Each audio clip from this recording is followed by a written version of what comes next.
Hello po guys, so nandito na naman po yung ating YouTube channel ko. So ngayon ay may aanin pala ako sa inyo. So ayan po, so alam mo ba yung dampa? So ayan po yung dampa. So ayan po, alam mo yung dampa.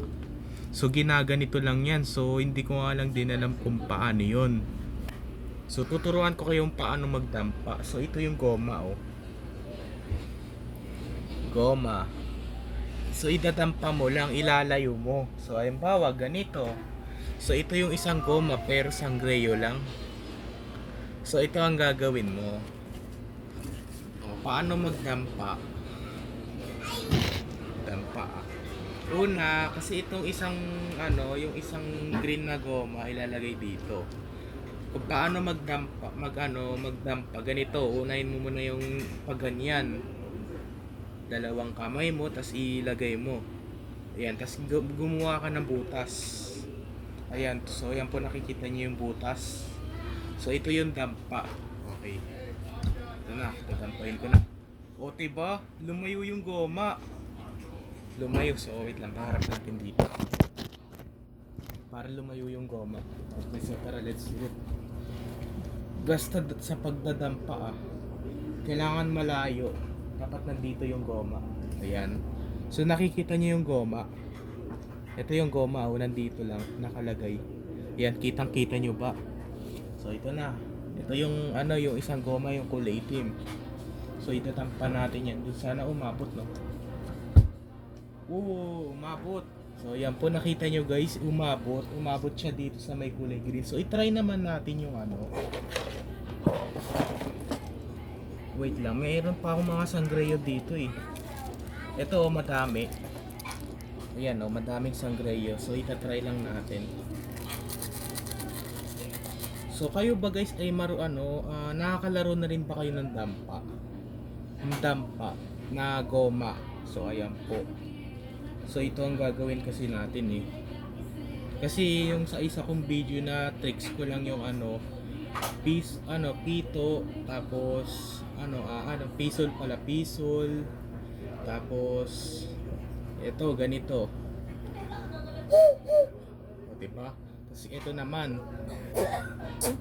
Ayan, so ito na gagawin natin. So alisin natin yung kulay green na goma. So kuha tayo ng dalawang sangreyo. So ito yung gagawin natin. So ito na nasa dulo, kitang-kita nyo yan. So yan, dadampain natin yan. So ito yung isa. So papunta dun. So idadampa na natin. Ito yung yung kamay ko. Okay, manda na. Sana umabot, no? Wala, sayang hindi umabot. Okay, sana umabot. Dito tapat. Sana umabot, Okay. Sayang hindi na naman umabot. Okay, aabutin ko na talaga. Ito na. Kailangan mo maabot to. Kailangan mo maabot. Kasi halimbawa, yung dampa, kasi ito yung butas niya. Kasi pag ginanon mo yan, lalabas yung hangin. Kasi nasa loob eh. So ayan po. So ito ang gagawin kasi natin.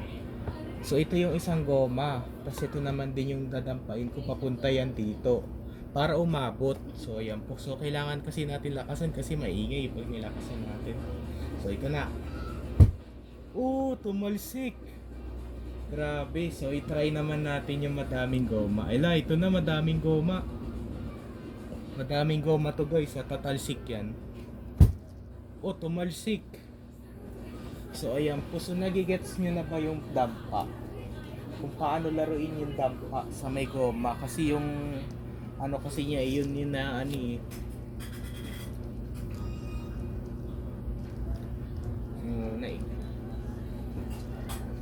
isip sa akin ng dampa. O ayan po. So ganun lang yung dampa sa goma. So ayan po. So ayan po guys. So dito na lang po tatapusin yung video vlog natin ngayon. So i-like and share and subscribe mo ko guys para lagi kayo updated sa susunod kong video na in-upload. Grabe talaga, excited na ako mag 100 subscribers. Kasi ang YouTube channel ko ay wait lang. Ang subscribers ko na agad ay 97 subscribers na ako guys. So i-subscribe mo pa rin ako para umabot na talaga ako ng 100. Please. Please, maawa ka naman, pa-subscribe ka para umabot ako ng 100 subscribers. Bilis. So ayan po. Bye!